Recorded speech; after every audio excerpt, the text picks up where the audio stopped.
What is going on, everyone? It's your guy Cole Jackson back here in the Russell Street Report film room here on Two Guys Watching Football, and we are diving into Tyler Linderbaum NFL debut. Tough competition against Quinnen Williams. Some really key takeaways here. A lot being made about. He got hit with a 22.1 pass block grade on PFF compared to a 73.4 run block grade. So people are concerned, and rightfully so. What does that mean? He allowed 2 pressures, 2 hurries, no sacks. But what does it mean? How did he look? Specifically, what did the Jets do to create that situation of getting Quinnen Williams isolated on Tyler Linderbaum? We're going to dive into all of it, break it down for you. Before I do that, if you guys are enjoying these, check it out. Earlier, I put down a video breaking down the Ravens run game. If you're here for the film, if you want more film, you guys hit the like button. I'll bring it coming. If you're new, hit subscribe. Obviously, drop a comment down below. Let me know what you guys think. I love interacting with you guys. Let's get into the film. Into some Tyler Linderbaum pass sets. We're going to start with some negative ones, which I think are important to review, and then we're going to also show some positive ones because I think it was kind of framed as if it was a bad game only, and that's not necessarily the case. But we are going to look at the bad plays as well to learn from them and see what happens. So obviously, you guys know who Tyler Linderbaum is. We're focusing on number 64 here, the center. So we are going to see the first snap here, and this was the one that I think this happened early in the game.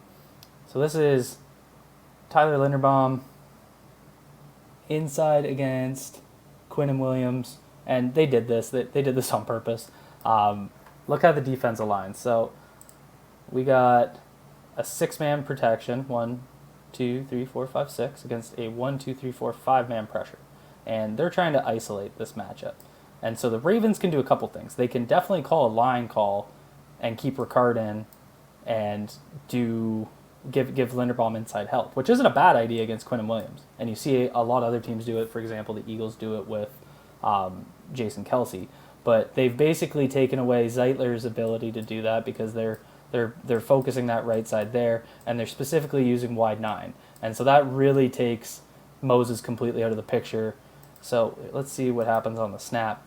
And what happened here is Powers is focusing inside with James, and they're keeping Ricard there. So they're giving help here. And that's not a bad idea. Powers struggles in pass pro too, but that's a tough matchup for Linderbaum. And so, he hangs on. Look at his feet pumping the whole time, and he's just trying to recover. The ball comes out. That was a likely drop. So it wasn't detrimental to the play, but he does get beat up a little bit here. But watch him battle. I don't know. Not a whole lot of negative to say there. He's battling. He loses. It's one-on-one with Quinnen Williams. Quinnen Williams does this to guys. So that's kind of right there. You got to love the battle. You got to like how he holds on. You kind of see a loss there on the inside. Moses doesn't pick up the stunt. So it wasn't just Linderbaum. We go into the next play here. I believe we have a similar situation.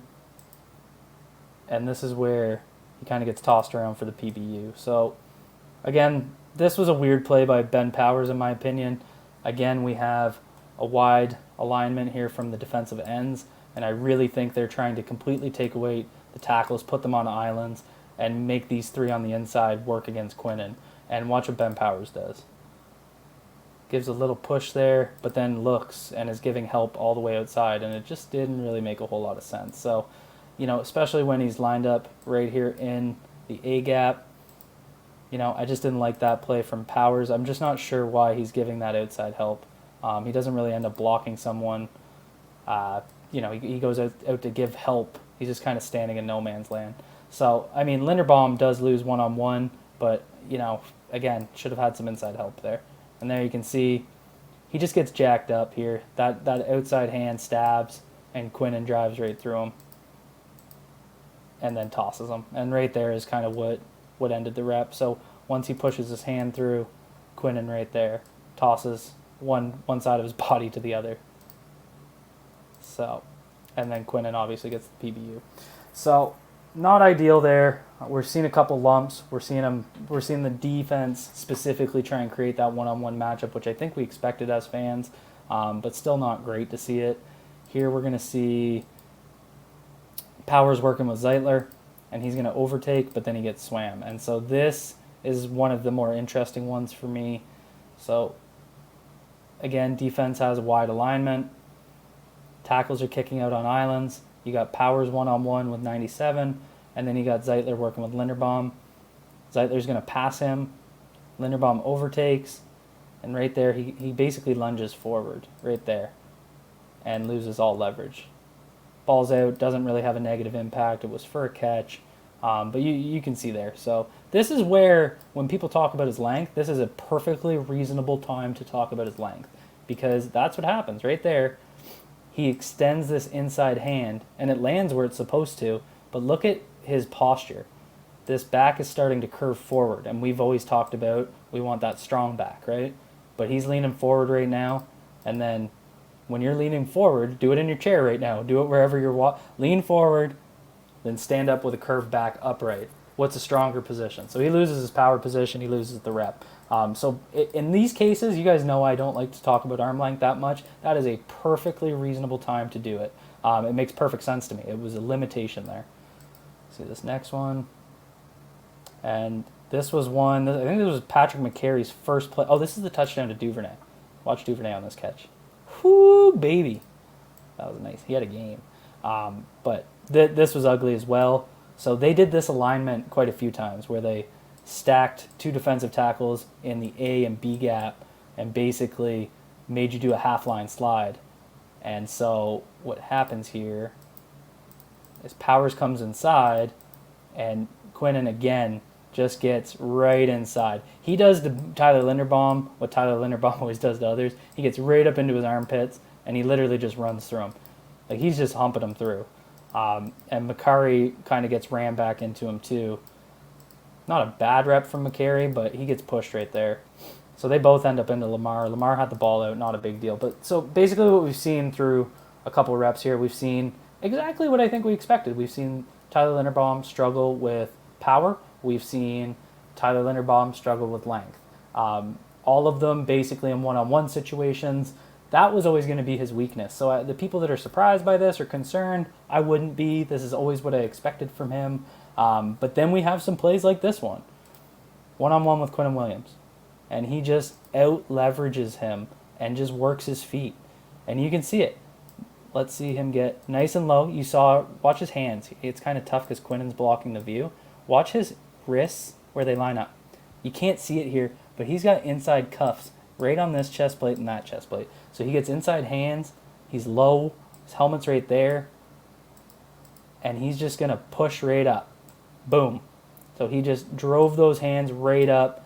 Complete leverage on Quinnen Williams. And then he's moving his feet from there. And just working that upper body strength. That's impressive stuff right there. We got another stack here. Not quite the same, but similar. Linderbaum's going to go 97 solo. Boom, same idea. This was PA, not necessarily the same.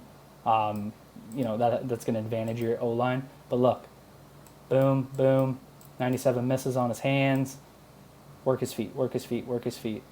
See that leverage he creates? Let's get a pause here. And you can see wide base, and you got an arch in his back. He's not rolled forward. That arch in his back, that's how you see really good posture. Loses a bit there at the end. Ball was already out, not a big deal. Andrews almost snags that. Passes off the stunt inside. Really nice work there with Powers. He's going to come across. Look at him refit his hands. He's already got that. As soon as he comes across, he gets that inside hand right up in the armpit. Loves to attack those armpits, resets his hands, pushing him forward. Really nice work there. I think that's a linebacker, isn't it? Is that C.J. Mosley? Yeah, it is. So C.J. Mosley's going to come across. He's going to pass Quinnen off. He's already fit his hands. See his inside hands there? Nice inside hands. He fits across. As Mosley crosses, he gets that hand right upside. Nice work there. Obviously results in a negative play behind, but wasn't because of him. And then here we're going to finish with a screenplay, and this was something Tyler Linderbaum did so well. So watch him move. I'll pause again before he gets on the move. So they're going to do play action. There goes Linderbaum right there. Linderbaum's going to get out in space. He's going to target this man. And just his ability to run. See, so he's got him there. He's got him targeted. Turns him inside. and just his ability to stay with it. Mosley disrupts it there, but you could really see what Linderbaum did. So that's all I got. We'll kick it back here for a wrap. So there it is, folks. So, you guys can kind of see what was going on there. So he took some lumps. There's no denying it. There's no excuses. He got lined up in one-on-one situations, mostly against Quinnen Williams, and Quinnen Williams did some work. And there's also some plays in there that make you look and go, okay, he can adjust. He can figure this out. And so week 1, rookie performance. Am I worried? Am I concerned? That's probably the number one question. The answer is a big old no. Again, Quinnen Williams is very good at football, and it's one of those guys that he's going to struggle with when he's left in one-on-one situations. And so the question is, why is that okay? It's because of what he can do for you in the run game, and the fact that he's going to be able to put it together. Even that first clip where he does end up losing, but there's no negative pass rush event, that's called a slow burn loss. But I'll take a slow burn loss over a bad loss. Because it doesn't have a negative result on the play. So it's all going to be about how quickly he gets from that positioning and leverage creation, how quickly he can get into those sets against these big guys. And, look for defenses to continue to make those matchups for their big one techs or even 3 techs that they move inside like Quinnen Williams. Have some patience with the young man. Overall, I feel pretty good about what he was able to do. Seeing him out in space on the screen game got me pretty excited. I hope they can unlock that this year.